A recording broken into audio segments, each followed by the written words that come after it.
세상의 비극이 개인의 죄 때문만은 아닙니다. 당신이 겪는 고통, 정말 당신의 죄 때문일까요? 작은 손을 들며 아이가 물었습니다. 선생님, 저 궁금한 게 있어요. 우리 반 친구가 사고로 다쳤는데 어떤 어른이 그러시더라고요. 그 아이가 뭔가 잘못한 게 있어서 그런 거야. 정말 그런 건가요? 나쁜 일을 당하면 그 사람이 나쁜 짓을 했기 때문인가요? 여러분, 이 아이의 질문을 들으셨습니까? 이것은 비단 어린아이만의 질문이 아닙니다. 큰 불행을 당한 사람을 보면 우리 마음 한구석에서도 이런 생각이 스쳐 지나가지 않습니까? 저 사람이 무슨 잘못을 저질렀기에 저런 일을 당했을까? 혹시 지금 고통 중에 있는 여러분 자신도 이렇게 자책하고 있지는 않습니까? 내가 무엇을 잘못했기에 이런 일이? 그렇다면 이 아이에게 무엇이라고 대답해야 할까요? 부드러운 눈빛으로 선생님이 대답했습니다. 아니야, 그건 사실이 아니란다. 예수님께서 이미 그 질문에 대해 분명하게 대답해 주셨어. 선생님은 계속 이야기를 이어갔습니다. 어느 날 사람들이 예수님께 충격적인 소식을 전했어. 빌라도라는 로마 총독이 갈릴리 사람들을 죽이고 그들의 피를 제물에 섞었다는 끔찍한 비극이었지. 그때 사람들은 무엇을 생각했을까? 저 갈릴리 사람들이 큰 죄를 지었겠지. 그래서 저런 참혹한 죽음을 당했을 거야. 이것이 당시 사람들의 생각이었단다. 잠시 멈춘 선생님이 천천히 말을 이었습니다. 그런데 예수님의 대답은 모든 사람의 예상을 뒤집었어. 너희는 이 갈릴리 사람들이 이같이 해를 받음으로 다른 모든 갈릴리 사람보다 죄가 더 있는 줄 아느냐? 너희에게 이르노니 아니라 누가복음 13장 2절에서 3절. 선생님은 손을 들어 강조하며 말했습니다. 예수님은 여기서 멈추지 않으셨어. 또 다른 비극을 언급하셨지. 또 실로암에서 망대가 무너져 치어 죽은 18사람이 예루살렘에 거주하는 다른 모든 사람보다 죄가 더 있는 줄 아느냐? 너희에게 이르노니 아니라 누가복음 13장 4절에서 5절. 놀란 표정으로 아이가 외쳤습니다. 와, 그럼 그 사람들이 나쁜 일을 당한 건 그들의 잘못 때문이 아니라는 거예요? 고개를 끄덕이며 선생님이 확인해 주었습니다. 그렇단다. 세상의 비극이 개인의 죄와 직접적인 관계가 있다는 생각은 잘못된 거야. 그런데 선생님, 태어날 때부터 아픈 사람은 어떻게 된 거예요? 갑자기 생각난 듯 아이가 다시 물었습니다. 그런데 선생님, 저희 동네에 태어날 때부터 눈이 안 보이는 아저씨가 계세요. 어떤 사람들이 그러는데 그분의 부모님이 뭔가 잘못을 해서 그렇게 태어났대요. 그것도 사실이 아닌가요? 미소를 지으며 선생님이 대답했습니다. 정말 좋은 질문이구나. 예수님의 제자들도 똑같은 질문을 했었어. 날 때부터 맹인으로 태어난 사람을 보았을 때 말이야. 랍비여, 이 사람이 맹인으로 난 것이 누구의 죄로 인함이니까 자기니까 그의 부모니까. 요한복음 9장 2절. 잠시 숨을 고른 선생님이 설명을 이어갔습니다. 당시 종교 지도자들의 가르침에 따르면 선천적 장애는 본인이 태중에서 죄를 지었거나 부모의 죄가 자녀에게 전가된 것이라고 믿었거든. 목소리에 힘을 주며 선생님이 말했습니다. 그러나 예수님의 대답은 또다시 모든 사람의 예상을 뛰어넘었어. 예수께서 대답하시되 이 사람이나 그 부모의 죄로 인한 것이 아니라 그에게서 하나님이 하시는 일을 나타내고자 하심이라. 요한복음 9장 3절. 눈을 동그랗게 뜨며 아이가 외쳤습니다. 그럼 그게 하나님이 하시는 일을 보여주기 위한 거라고요?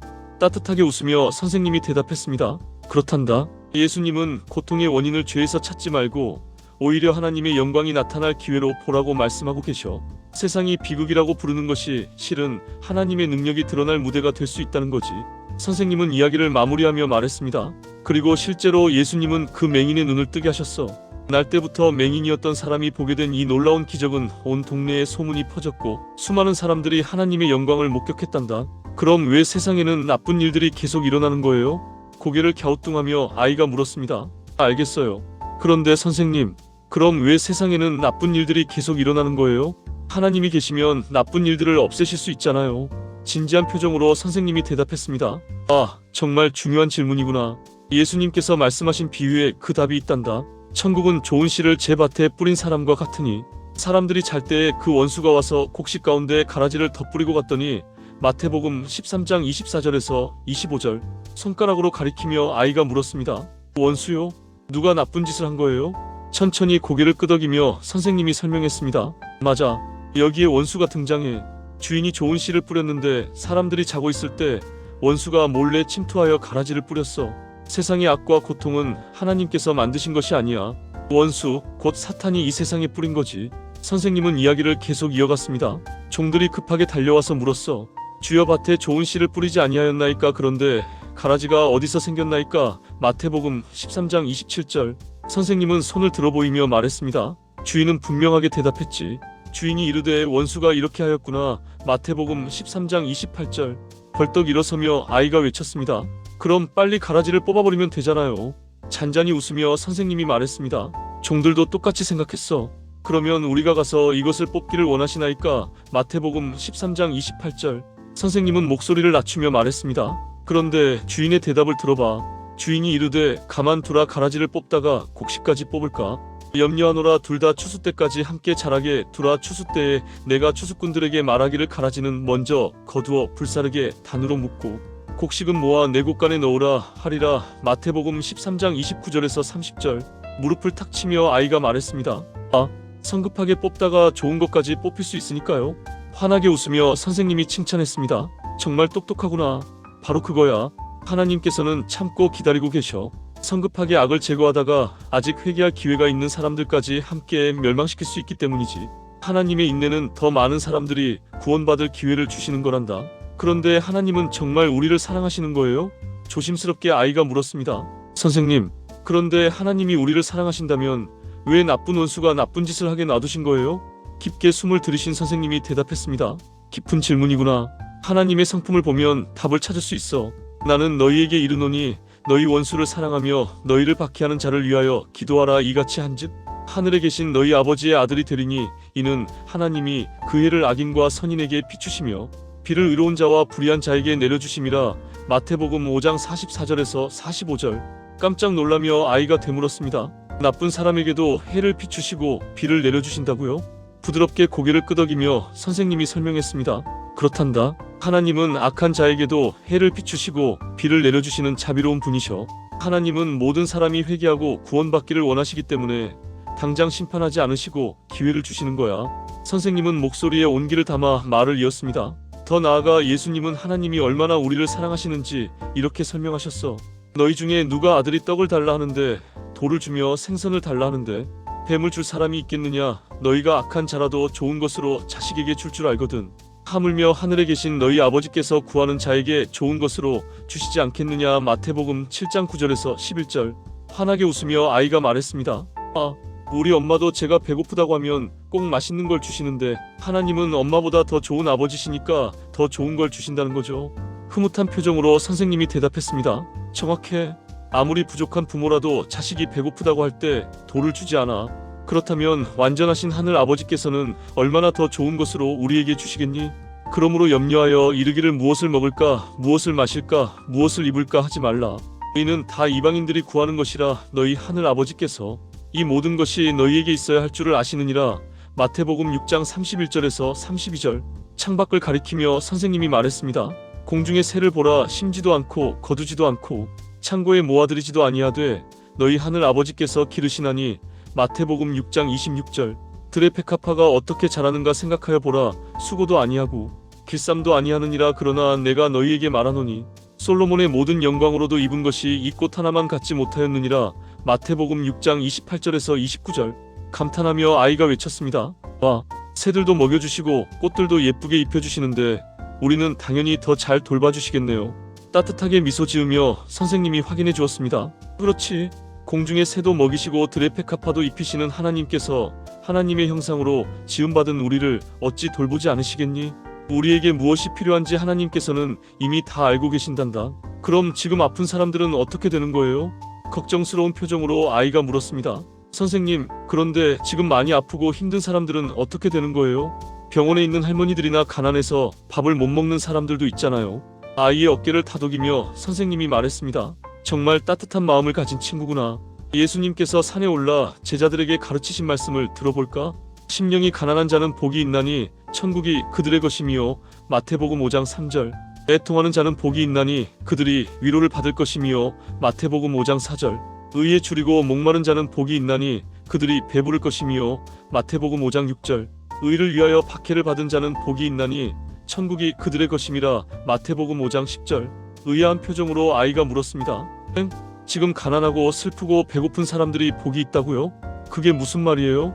잔잔하게 웃으며 선생님이 설명했습니다. 세상 사람들의 생각과는 정반대지? 세상은 부유하고 즐겁고 배부른 자를 복되다고 하지만 예수님은 정반대로 말씀하셔. 잠시 멈춘 선생님이 물었습니다. 왜일까? 이 말씀을 들어봐. 사람이 나를 인하여 너희를 욕하고 박해하고 거짓으로 너희를 거스려 모든 악한 말을 할 때에는 너희에게 복이 있나니 기뻐하고 즐거워하라. 하늘에서 너희의 상이 큼이라. 마태복음 5장 11절에서 12절. 손뼉을 치며 아이가 외쳤습니다. 아, 하늘에 상이 있기 때문이에요. 환하게 웃으며 선생님이 칭찬했습니다. 정확해. 하늘에 상이 예비되어 있기 때문이야. 지금의 고통은 일시적이지만 하늘의 상은 영원하거든. 지금 줄인 자는 복이 있나니 너희가 배부름을 얻을 것이며, 지금 우는 자는 복이 있나니 너희가 웃을 것이며. 누가복음 6장 21절. 강조하듯 선생님이 말했습니다. 지금과 얻을 것이라는 말에 주목해봐. 지금 우는 자는 결국 웃게 될 거야. 지금 줄인 자는 결국 배부르게 될 거란다. 그런데 그때까지 어떻게 참고 견뎌요? 아이 선생님, 그런데 나중에는 좋아진다고 해도 지금 아픈 사람들은 어떻게 견디는 거예요? 너무 힘들 것 같아요. 선생님, 정말 깊이 생각하는구나. 예수님께서는 제자들과 마지막 만찬을 하신 후 곧 십자가의 고난을 앞두고 이렇게 말씀하셨어. 세상에서는 너희가 환난을 당하나 담대하라. 내가 세상을 이기었노라. 요한복음 16장 33절. 아이, 담대하라고요? 무슨 뜻이에요? 선생님, 용기를 가지라는 뜻이야. 예수님은 환난이 없을 것이라고 말씀하지 않으셨어. 오히려 세상에서는 너희가 환난을 당할 것이라고 분명히 말씀하셨지. 하지만 그 다음에 나오는 말씀이 중요해. 담대하라. 내가 세상을 이기었노라. 예수님께서 이미 세상을 이기셨어. 십자가에서 죽으셨지만 사흘 만에 부활하심으로써 죽음과 고통과 악의 권세를 완전히 깨뜨리신 거야. 평안을 너희에게 끼치노니 곧 나의 평안을 너희에게 주노라. 내가 너희에게 주는 것은 세상이 주는 것과 같지 아니하니라. 너희는 마음에 근심하지도 말고 두려워하지도 말라. 요한복음 14장 27절. 아이, 예수님이 주시는 평안이 다르다는 거예요? 선생님, 그렇지. 예수님께서 주시는 평안은 세상이 주는 것과 달라. 세상의 평안은 환경이 좋을 때만 유지되지만 예수님께서 주시는 평안은 폭풍 가운데서도 우리 마음 깊은 곳에서 흔들리지 않는단다. 그럼 우리는 뭘 해야 해요? 손을 번쩍 들며 아이가 물었습니다. 선생님, 그럼 우리는 뭘 해야 해요? 어떻게 살아야 하는 거예요? 힘주어 선생님이 대답했습니다. 정말 중요한 질문이구나. 예수님께서 명확하게 대답해 주셨어. 그런즉 너희는 먼저 그의 나라와 그의 의를 구하라. 그리하면 이 모든 것을 너희에게 더하시리라. 마태복음 6장 33절. 고개를 갸우뚱하며 아이가 되물었습니다. 먼저 하나님 나라를 구하라고요? 천천히 고개를 끄덕이며 선생님이 설명했습니다. 그래, 세상 사람들은 무엇을 먹을까, 무엇을 입을까를 먼저 걱정하지. 하지만 예수님은 우리에게 우선순위를 바꾸라고 말씀하셔. 하나님의 나라를 먼저 구할 때 다른 모든 것은 하나님께서 더하여 주신다고 약속하셨어. 선생님은 이야기를 이어갔습니다. 그리고 이어서 이렇게 말씀하셨단다. 그러므로 내일 일을 위하여 염려하지 말라. 내일 일은 내일 염려할 것이요. 한날의 괴로움은 그날로 족하니라. 마태복음 6장 34절. 눈을 크게 뜨며 아이가 물었습니다. 내일 걱정하지 말라고요? 따뜻하게 웃으며 선생님이 대답했습니다. 그래, 내일은 아직 오지 않았고 내일의 일은 내일의 하나님이 책임지실 거야. 오늘 하루의 괴로움만으로도 충분하거든. 그럼 마지막에는 어떻게 되는 거예요? 간절한 눈빛으로 아이가 물었습니다. 선생님, 그럼 마지막에는 어떻게 되는 거예요? 모든 게 좋아지나요? 잠시 생각에 잠긴 선생님이 천천히 말문을 열었습니다. 아, 정말 궁금하지? 요한계시록에 그 최후의 모습이 기록되어 있단다. 선생님은 지금까지의 이야기를 정리하며 말했습니다. 지금까지 우리는 세상의 비극이 개인의 죄 때문만이 아니라는 것을 보았어. 원수가 가라지를 뿌렸지만 하나님께서는 인내하시며 추수 때까지 기다리신다는 것을 배웠지. 하나님은 우리를 사랑하시는 아버지이시며 지금 고통받는 자들에게 하늘의 상이 예비되어 있다는 것도 들었고, 숨을 깊이 들이신 선생님이 물었습니다. 그렇다면 이 모든 것의 끝은 어떻게 될까? 하나님이 그들의 눈에서 모든 눈물을 닦아주시니 다시는 사망이 없고 애통하는 것이나 곡하는 것이나 아픈 것이 다시 있지 아니하리니 처음 것들이 다 지나갔음이로라. 요한계시록 21장 4절. 감격한 표정으로 아이가 외쳤습니다. 와, 눈물을 다 닦아주신다고요? 그럼 더 이상 아픈 사람이 없다는 거예요? 환하게 웃으며 선생님이 확인해 주었습니다. 그렇단다. 하나님께서 친히 우리의 눈에서 모든 눈물을 닦아주실 거야. 다시는 사망이 없어. 다시는 애통하는 것이나 곡하는 것이나 아픈 것이 없단다. 보라, 내가 만물을 새롭게 하노라. 요한계시록 21장 5절. 선생님은 창밖을 바라보며 말했습니다. 하나님께서 새하늘과 새 땅을 만드실 거야. 이 땅에 뿌려진 가라지는 모두 불태워지고 의로운 자들은 아버지의 나라에서 해와 같이 빛날 거란다. 마지막으로 환한 미소를 지으며 아이가 말했습니다. 선생님, 이제 이해가 돼요. 나쁜 일을 당한다고 해서 그 사람이 나쁜 게 아니라는 거죠. 그리고 나중에는 모든 게 좋아진다는 거고요. 아이의 머리를 쓰다듬으며 선생님이 말했습니다. 그래, 정말 잘 이해했구나.